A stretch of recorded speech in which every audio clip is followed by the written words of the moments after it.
নমস্কার বন্ধুরা, বাংলার ইনভেস্টর ইউটিউব চ্যানেলে আপনাদের সকলকে স্বাগত জানাই। চ্যানেলে প্রথমবার এসে থাকলে চ্যানেলটা অবশ্যই সাবস্ক্রাইব করে রাখবেন এবং তার সঙ্গে সঙ্গে পাশে থাকা বেল আইকনটা টিপে অল অবশ্যই সিলেক্ট করে রাখবেন, যাতে করে পরবর্তী ভিডিওগুলোর নোটিফিকেশন আপনাদের কাছে সময় মতো পৌঁছে যায়। তো চলুন আজকের এই গুরুত্বপূর্ণ ভিডিওটা শুরু করা যাক। তো প্রথমেই যদি দেখেন নিফটি ফিফটি, এটা আজকের দিনে মার্কেট একটা ভালো র্যালি দেখিয়েছে এবং এর সঙ্গে সঙ্গে ওভারঅল যে ইন্ডিয়ান মার্কেট সেটাও কিন্তু আজকের দিনে ভালো পারফরমেন্স দেখিয়েছে। তো আজকের দিনে যদি নিফটি ফিফটি দেখেন, এটা উপর দিকে যে একটা স্ট্রং রেজিস্ট্যান্স জোন ছিল 24,500, এটাকে ভেঙে উপর দিকে উঠেছে। তো আজকের দিনের হাই দেখতে পাচ্ছেন, এক সময় তো লিটারালি 24,600 এটাকে ভেঙে দিয়েছিল, 24,600.85 হাইও লাগিয়ে দিয়েছিল এবং আজকের দিনের যে লো এটা 24,347.45। মানে ওভারঅল আজকে মার্কেটে কিন্তু একটা ভালো র্যালি দেখা গেছে। এরপরে যদি বিএসসি সেন্সেক্স দেখি, বিএসসি সেন্সেক্স এটা 0.93% কাছাকাছি বাড়া এবং যদি নিফটি ব্যাংক দেখেন, নিফটি ব্যাংক এটাও প্রায় 0.92% কাছাকাছি বেড়েছে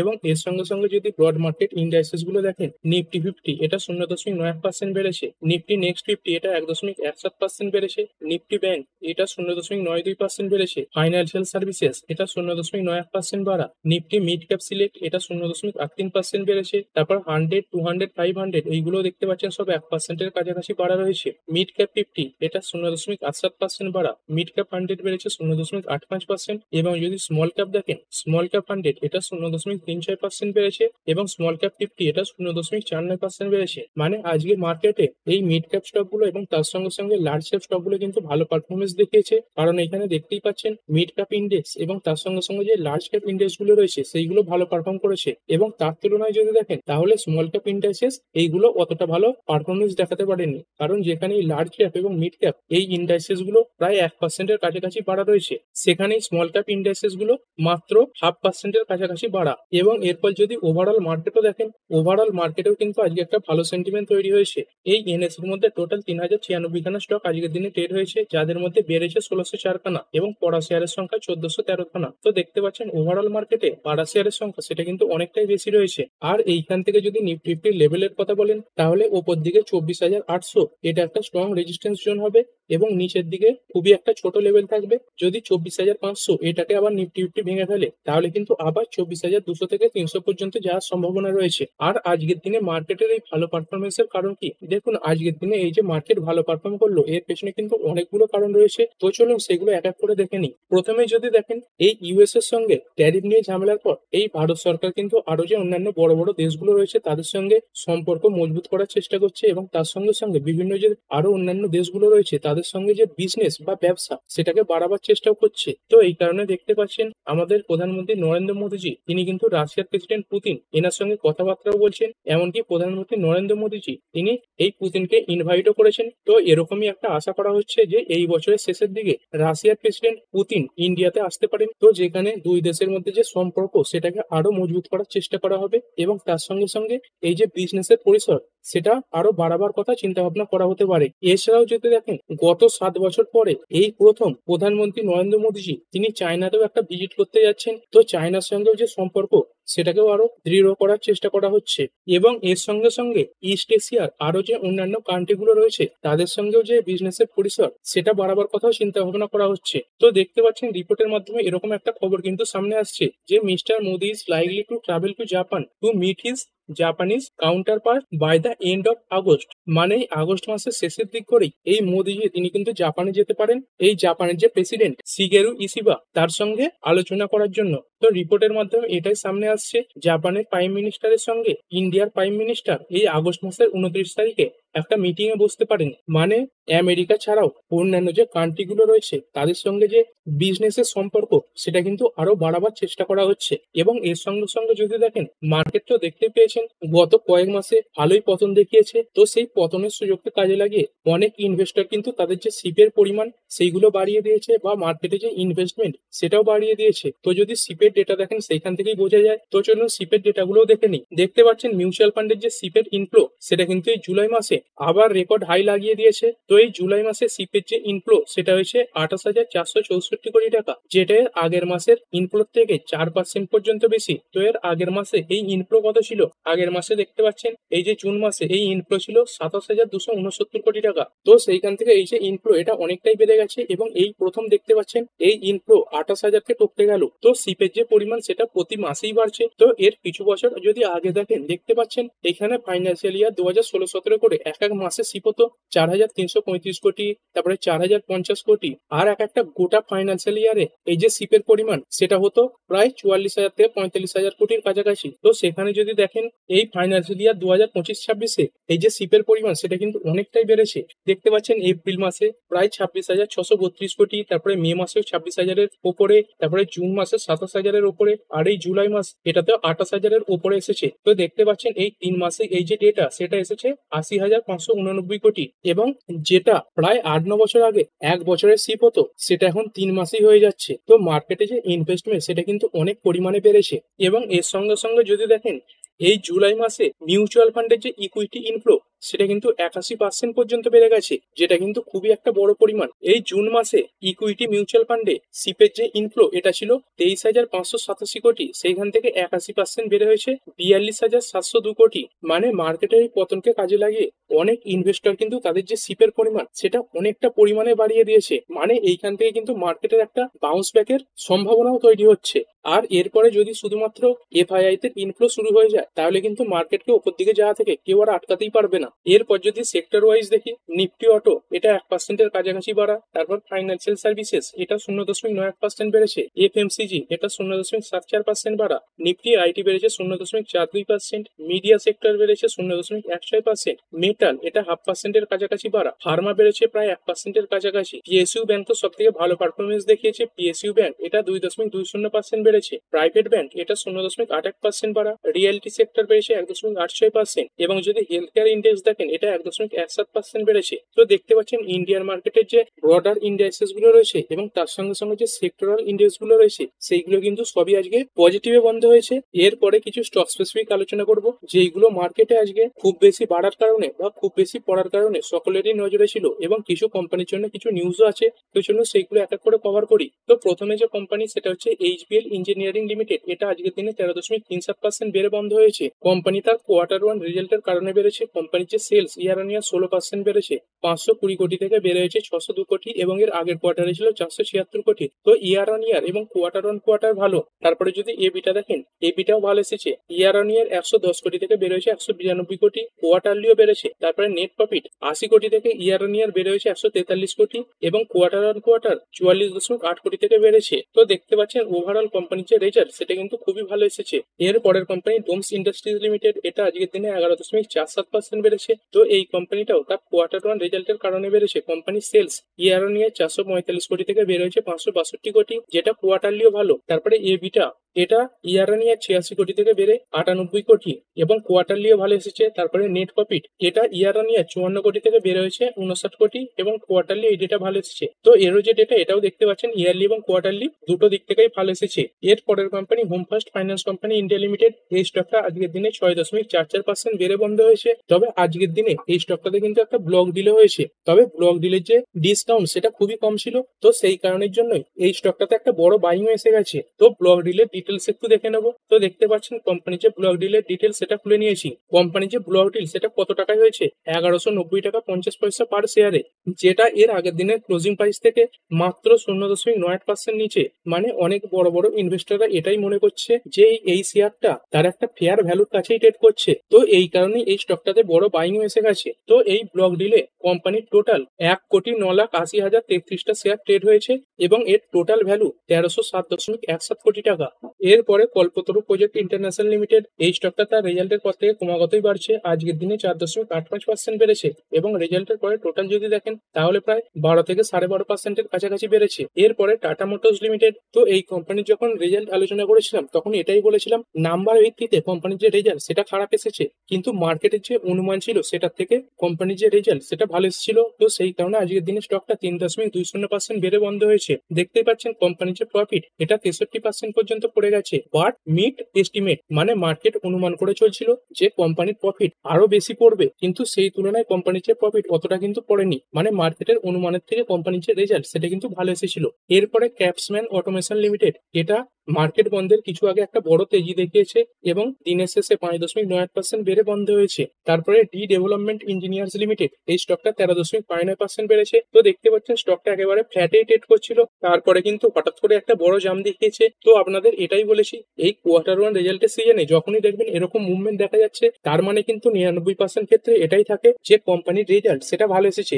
এবং সেরকমই ভাইসা ভার্সা, কোনো কোম্পানির যদি চার্ট প্যাটার্ন হঠাৎ দেখেন এর উল্টো হয়ে গেছে, মানে হঠাৎ করে অনেকটা পড়ে গেছে, তখন কিন্তু ধরে নেবেন সেই কোম্পানির যে রেজাল্ট সেটা খুবই খারাপ এসেছে। তো কোম্পানির যে রেজাল্ট সেটা যথেষ্টই ভালো এসেছে। কোম্পানির যে রেভিনিউ এটা 21% বেড়েছে এবং কোম্পানির যে মার্জিন সেটাও কিন্তু বেড়েছে। কোম্পানির নেট প্রফিট ইয়ার অন ইয়ার 3.2 কোটি থেকে বেড়ে হয়েছে 13.2 কোটি। তো যদি দেখেন তাহলে কোম্পানির নেট প্রফিট প্রায় 400%-এর কাছাকাছি বেড়েছে এবং কোম্পানির যে এবিটা এটা 24.8 কোটি থেকে বেড়ে হয়েছে 36 কোটি এবং এবিটা মার্জিন এটা 13.4% থেকে বেড়ে হয়েছে 16.1%। তো কোম্পানির নেট প্রফিট তার সঙ্গে সঙ্গে এবিটা এবং এবিটা মার্জিন প্রতিটা ডেটাই কিন্তু ভালো এসেছে। এরপর কোম্পানি ট্রান্সফরমার্স অ্যান্ড রেকটিফায়ার্স লিমিটেড, তো এই স্টকটা আজকের দিনে কেন বেড়েছে? এই কোম্পানিটা যে ম্যানেজমেন্ট রয়েছে তারা কোম্পানিটার প্রতি ভালো গাইডেন্স দিয়েছে, মানে কোম্পানি আশা করছে এদের পরবর্তীকালের যে বিজনেস সেটা যথেষ্ট ভালো হবে। তো কোম্পানির কাছে বর্তমানে 8,000 কোটি টাকার মার্কেট ক্যাপও রয়েছে এবং তার সঙ্গে সঙ্গে কোম্পানি প্রায় 3,500 কোটি টাকা রেভিনিউ গাইডেন্সও দিয়েছে এই ফাইন্যান্সিয়াল ইয়ার 2026-এ। এবং কোম্পানির তো একটা কোয়ার্টারের এই রেভিনিউ এসে গেছে। তো সেটা যদি দেখি, কোম্পানি দেখতে পাচ্ছেন জুন 2025 এই যে কোয়ার্টার, এখানে কোম্পানির যে সেলস বা রেভিনিউ এটা এসেছিল 529 কোটি। আর এক একটা ফাইন্যান্সিয়াল ইয়ার 4টে কোয়ার্টার নিয়ে তৈরি হয়। তো এই কোয়ার্টারে দেখতে পাচ্ছেন কোম্পানির যে সেলস বা রেভিনিউ এটা এসেছে 529 কোটি। তো এটাকে রাউন্ড ফিগারে ধরে নিন যে 500 কোটি এসেছে। আর কোম্পানির টোটাল এই রেভিনিউ গাইডেন্স কত দিয়েছে? 3,500 কোটি। তো এখান থেকে জুন মাসের যে রাউন্ড ফিগার করলাম 500 কোটি, সেটা বাদ দিয়ে দিন, তাহলে দাঁড়াচ্ছে 3,000 কোটি টাকা। মানে পরবর্তীকালে যে 3টে কোয়ার্টার কোম্পানি সেখানে রেভিনিউ গাইডেন্স দিয়েছে 3,000 কোটি, মানে পরবর্তী কোয়ার্টার গুলোতে অ্যাভারেজ 1,000 কোটি টাকা করে রেভিনিউ আসতে পারে। তো যেটা কোম্পানির বর্তমান রেভিনিউ থেকে অনেকটাই বেশি রয়েছে। তো কোম্পানির এই রেভিনিউ গাইডেন্সের কারণে স্টকটা আজকের দিনে এত ভালো পারফরমেন্স দেখিয়েছে। এর পরের কোম্পানি পিজি ইলেকট্রোপ্লাস্ট লিমিটেড, এই স্টকটা যদি দেখেন আজকের দিনে 12.68% পড়েছে এবং 5 দিনেও যদি দেখেন তাহলে টোটাল 35%-এর কাছাকাছি পড়েছে। এবং এই স্টকটা যে পড়েছে এর পেছনেও কোম্পানির যে ম্যানেজমেন্ট তাদের যে গাইডেন্স সেটা কাজ করছে। কোম্পানির যে ম্যানেজমেন্ট রয়েছে তারা এই কোম্পানির যে গাইডেন্স সেটা খুবই খারাপ দিয়েছে। কোম্পানি তাদের যে রেভিনিউ গাইডেন্স এটা আগে দিয়েছিল 30%, তো কোম্পানি মনে করছে কোম্পানির যে রেভিনিউ এটা এত ভালো আসবে না। কোম্পানি সেখান থেকে এই রেভিনিউ গাইডেন্স এটা কমিয়ে করেছে 17% থেকে 19%। আর যদি প্রফিট গাইডেন্স দেখেন এটা তো সব থেকে বেশি কমিয়েছে। কোম্পানি আগে প্রফিট গাইডেন্স দিয়েছিল 39%, আর সেইখান থেকে কোম্পানি তাদের যে প্রফিটের গ্রোথ গাইডেন্স সেটা কমিয়ে করেছে 3% থেকে 7%। আর কোম্পানি কেন এই রেভিনিউ গাইডেন্স এবং তার সঙ্গে সঙ্গে প্রফিটের যে গ্রোথ গাইডেন্স সেটা কমিয়ে দিয়েছে? কারণ এই বছরে দেখতেই পাচ্ছেন বিভিন্ন যে ঠান্ডা সংক্রান্ত জিনিসপত্রগুলো, মানে রুম এসি তার সঙ্গে সঙ্গে কুলার, এদের যে বিক্রি সেটা অনেকটাই কমে গেছে। কি কারণে কমেছে? কারণ এই বছরে যে গরম সেটা কিন্তু আগের বছরের মতো অতটা পড়েনি এবং তার সঙ্গে সঙ্গে এই বছরে খুব তাড়াতাড়ি কিন্তু বৃষ্টিও ঢুকে গেছে। সেই কারণে এই যে রুম এসির চাহিদা এবং তার সঙ্গে সঙ্গে কুলারের যে চাহিদা সেগুলো অনেকটা পরিমাণে কমেছে। এর যে আগে গ্রোথ গাইডেন্স এটা দেওয়া ছিল 35%, সেখান থেকে কোম্পানি তাদের যে এই প্রোডাক্ট বিজনেসের গ্রোথ গাইডেন্স সেটাও কমিয়ে করেছে 17% থেকে 21%। মানে কোম্পানি বলতে চাইছে এর পরবর্তী কোয়ার্টার গুলোতে তাদের যে বিজনেস সেগুলো কিন্তু আগের যে গাইডেন্স ছিল তার মতো আসবে না, অনেকটাই খারাপ আসবে। তো এই কারণেই স্টকটা এত পড়েছে।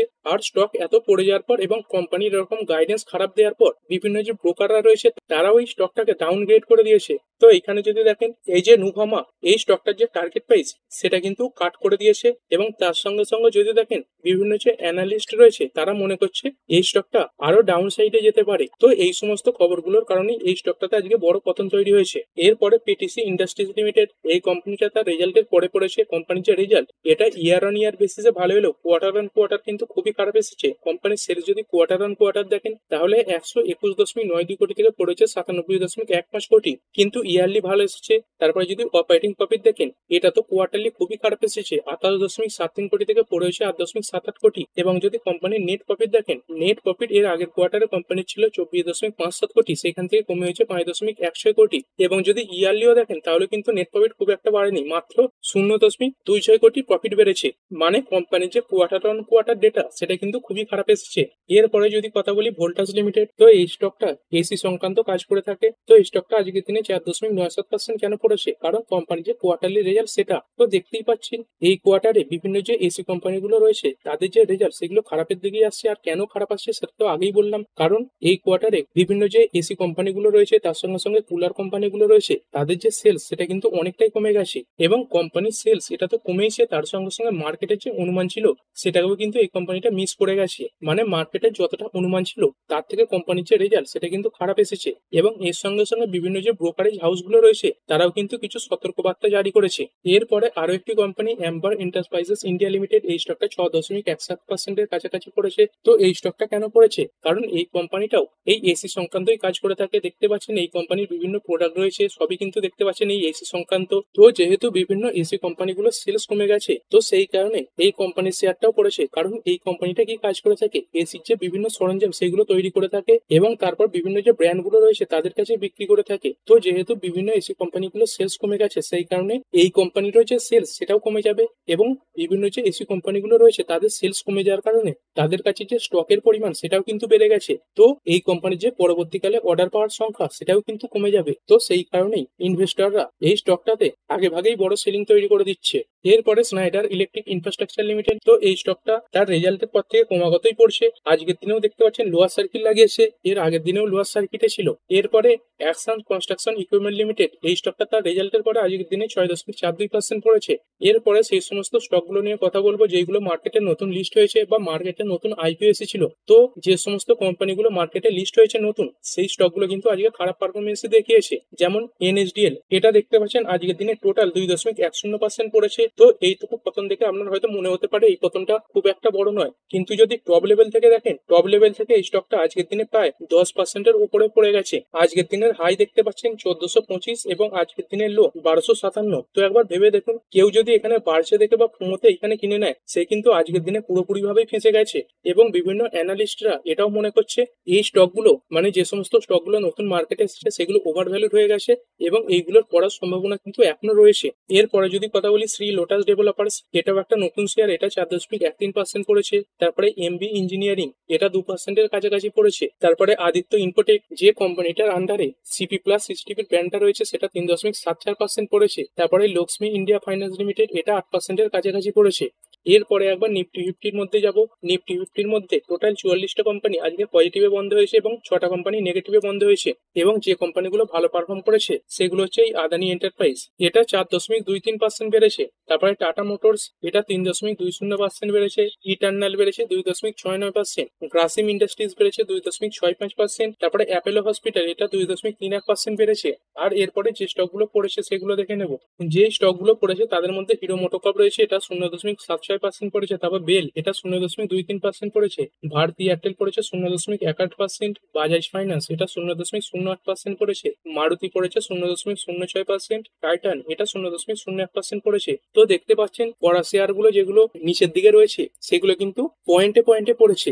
আর এরপর যদি কোয়ার্টার ওয়ান রেজাল্টের কথা বলি, আজকের দিনে অনেক কোম্পানি তাদের যে রেজাল্ট সেগুলো পেশ করবে। তাদের মধ্যে অ্যাস্ট্রাল রয়েছে, তার সঙ্গে সঙ্গে বাটা ইন্ডিয়া, তারপরে মুথুট মাইক্রো ফাইন্যান্স, বিএমএল রয়েছে এবং টোটাল 260-এরও বেশি কোম্পানি আজকের দিনে তাদের যে রেজাল্ট সেগুলো পেশ করবে। তো দুটো কোম্পানির কোয়ার্টারলি রেজাল্ট আলোচনা করে এই ভিডিওটা শেষ করব। তো প্রথম যে কোম্পানিটা অ্যাস্ট্রাল লিমিটেড, এটা পাইপ সেগমেন্টে কাজ করে থাকে। কোম্পানির যে রেজাল্ট এটা খারাপ এসেছে। কোম্পানির সেলস ইয়ার অন ইয়ার 2% পড়ে গেছে। ইয়ার অন ইয়ার 1384 কোটি থেকে পড়েছে 1361 কোটি এবং কোয়ার্টারলিও পড়া। তারপরে যে এবিটা, এটা 214 কোটি থেকে পড়েছে 185 কোটি, এটাও কোয়ার্টারলি পড়েছে। তারপরে নেট প্রফিট, এটা 120 কোটি থেকে পড়েছে 79 কোটি এবং কোয়ার্টারলিও পড়েছে। তো এই কোম্পানির যে রেজাল্ট এটা মার্কেট বন্ধ হয়ে যাওয়ার পরে এসেছে। তো এর যে এফেক্ট এটা আগামীকাল মার্কেটে দেখা যাবে। এর পরের কোম্পানি এইচএলই গ্লাসকোর লিমিটেড। তো প্রথমেই বলে দিই এই কোম্পানিটা এক একটা শেয়ার পিছু 1 টাকা 10 পয়সা করে ডিভিডেন্ড দিতে চলেছে এবং এর যে রেকর্ড ডেট সেটা রাখা হয়েছে 19 সেপ্টেম্বর 2025।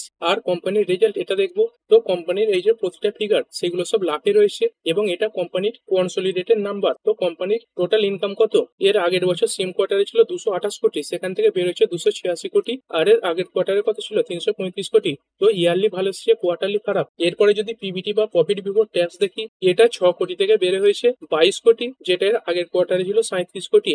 মানে ইয়ার অন ইয়ার ভালো কিন্তু কোয়ার্টার অন কোয়ার্টার অনেকটাই ডাউন। এবং কোম্পানির যদি profit for the period of the year দেখি, এটা কত, এটা 17 কোটি, যেটা এর আগের কোয়ার্টারে ছিল 31 কোটি এবং এর আগের বছর সেম কোয়ার্টারে ছিল 5 কোটি। তো দেখতে পাচ্ছেন কোম্পানির যে রেজাল্ট সেটা ইয়ার অন ইয়ার ভালো এলেও কোয়ার্টার অন কোয়ার্টার কিন্তু অনেকটাই ডাউন রয়েছে। তো এই ভিডিওটা এখানেই শেষ করছি এবং পরবর্তী ভিডিও ভিডিওতে আরো যে কোম্পানিগুলো তাদের কোয়ার্টার ওয়ানের রেজাল্ট পেশ করবে এবং তার সঙ্গে সঙ্গে কিছু কোম্পানি তাদের যে নিউজ পেশ করেছে সেগুলো নিয়ে আলোচনা করা হবে। তো ঠিক আছে বন্ধুরা, আশা করছি ভিডিওটা আপনাদের ভালো লেগেছে। আপনি চাইলে এটাকে লাইক এবং শেয়ার করতে পারেন। আর শেয়ার মার্কেট সংক্রান্ত ডেইলি নিউজ আপডেট পেতে চ্যানেলটা সাবস্ক্রাইব করে রাখবেন এবং পাশে থাকা বেল আইকনটি টিপে অল অবশ্যই সিলেক্ট করে রাখবেন, যাতে পরবর্তী ভিডিওর নোটিফিকেশন আপনার কাছে সময় মতো পৌঁছে যায়। আর হ্যাঁ, ভিডিওটি শুধুমাত্র ইনফরমেশন এবং এডুকেশনাল পারপাসের জন্য বানানো হয়েছে। আমি সেবি রেজিস্টার্ড নই, তাই কোনো প্রকার শেয়ারে কোনো প্রকার বাই, সেল, হোল্ড বা অ্যাভারেজ করার কোনো সিদ্ধান্ত নেওয়ার আগে আপনার যে ফাইন্যান্সিয়াল অ্যাডভাইজার আছে তার সঙ্গে অবশ্যই আলোচনা করবেন। দেখা হচ্ছে পরের ভিডিওতে।